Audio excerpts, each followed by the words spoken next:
You're going for the... That's not bad, mate. I'll be pleased with that. You like.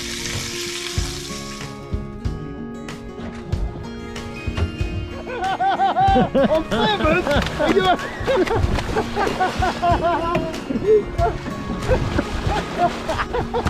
Are you kidding me?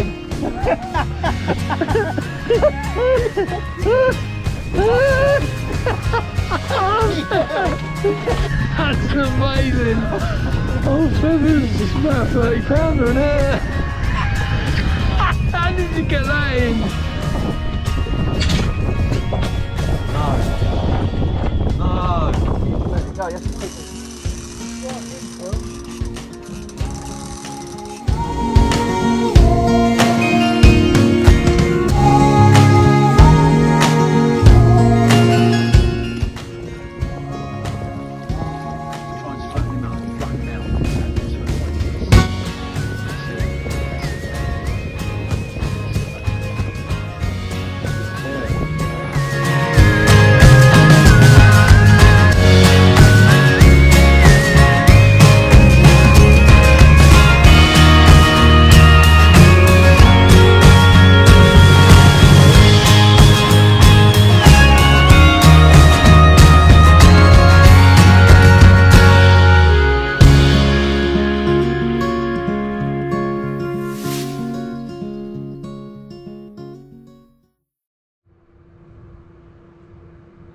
Hi guys, I'm just on the boat this morning.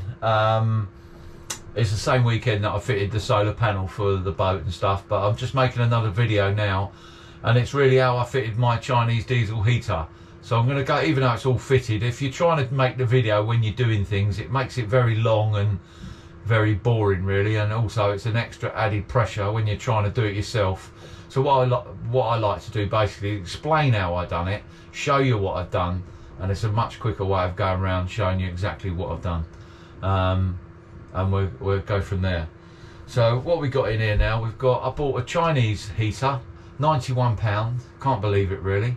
My own advice is chuck most of the kit away, just keep the heater, buy all your Jubilee clips and stuff from Chandlery, so they're all stainless steel and they're all good and proper. And all the exhaust pipe was okay, and a little bit of the hose, but you're going to need a lot more.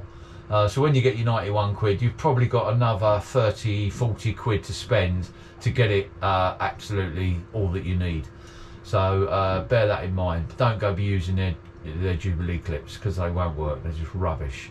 But the actual heater works a treat. It's on my feet now and it's absolutely burning my feet, so it's lovely.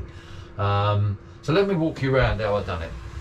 Alright, so let's start where the, put you out there. It's a lovely day this morning, so it's a great day for doing this, no wind, beautiful. So where did I fit the heater? Well, I tried many places trying to get it in the engine bay. There wasn't really anywhere successful really, nearer the cabin. I would have loved to have got it nearer the cabin, underneath this floor, but it's so chock around here. It's only a 230, so it hasn't got the expanse a 250's got. It's not very deep. So anyway, here we are. So this lifts up. This lifts up here. That's the petrol tank you're looking there, diesel tank. So what I've done, there's mine. I'll sit down here with you. So what I've done, I had a couple of trim tabs from an old Warrior I had, brand new ones. So I've used a trim tab to bolt to the, let me get you right down here so you can see exactly what I've done. So I've used a trim tab, as you can see there. This is the trim tab here, and I've bolted it through here, right through the side here, so it's on this lovely solid stainless steel plate. So on there I've mounted the heater, and I've put the air flow in to the engine of the motor into the heater. I've run the exhaust out the back. I've still got to wrap that exhaust with some fireproof material. I've still got to buy that and wrap that exhaust. And basically the exhaust goes out the back of these boats. I don't think these boats are very tall in the water, high in the water. So to go out the sides, you'd be risking it coming in through the hole of the heater, which wouldn't be great. So I put it above the bathing platform at the back, and it works a treat. All the wires come with the heater. Use all them obviously, but you've got to extend a few, because there's no way that what they send you is going to reach my cab from here. I mean, if you look, I'm quite a way away from the cab, you know, and from the actual controller very far. So I've just got some 3-core cable, only need 2 cores, but I've got some 3-core cable, soft stuff, and run that through, just join it, and yeah, join them up and extend them all, no problem. So that's on at the moment, that's working. So there's not a lot of noise there. There's not a lot of heat either. No heat there really. Bit of heat on the pipe that's going in, but that's acceptable. And obviously the exhaust pipe will be very hot.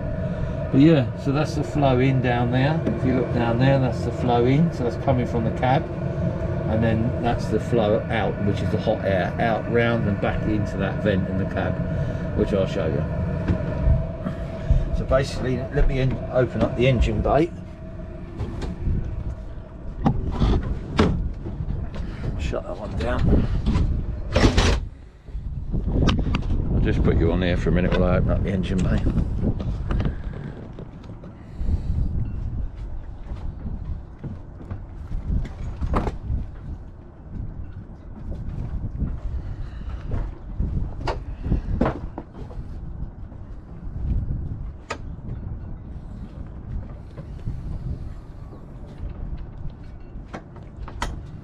So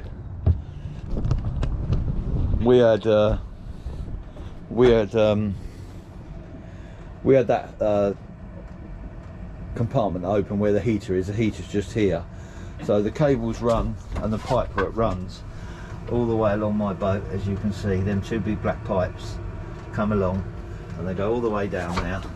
They turn the corner in the engine bay, so you can see them, and then they go straight into the vents, and the vents come out. You can hear them blowing now. So that's that one over there is the intake, and this one here is blowing out hot air straight down the middle of the boat. You feel it here, it's lovely, absolutely lovely.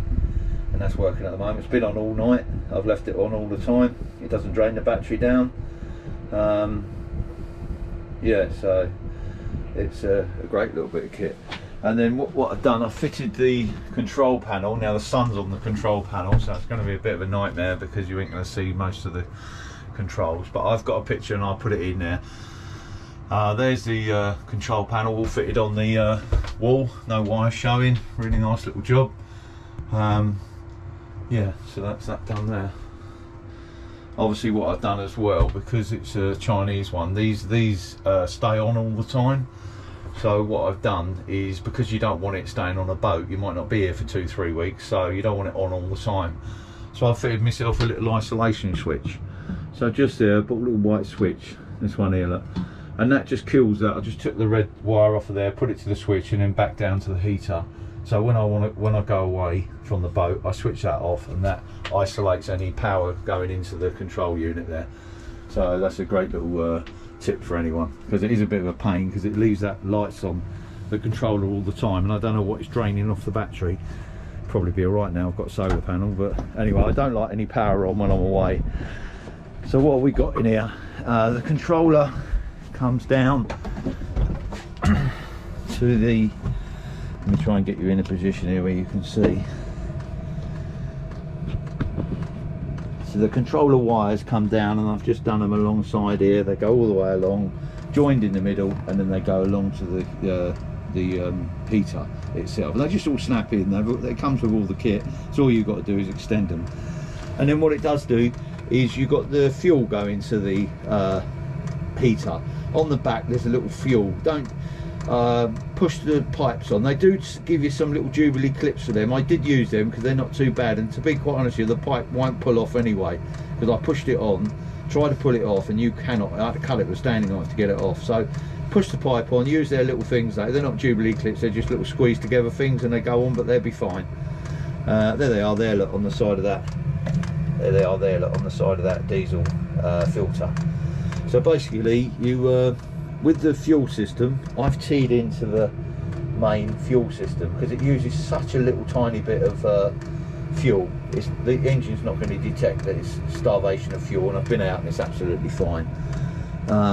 So what have you got? You've got the pipe, you've got the tee off of the fuel line. The fuel line comes to here, then this is the pipe they give you. I didn't bother going for what everybody said about the pipe. I've just left it how they've sent it.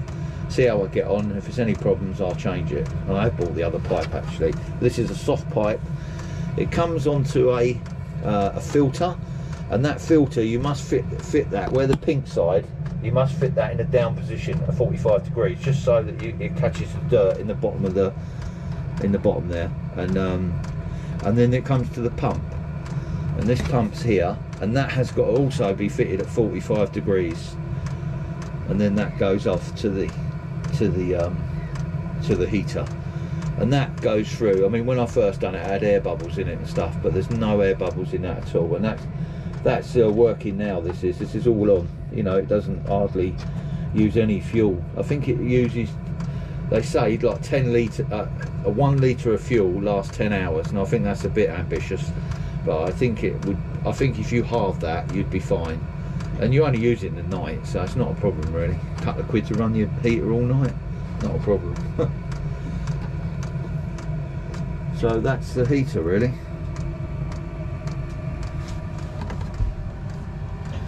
Nothing else really to tell you about it. Pipes are there, pipes are all joined well.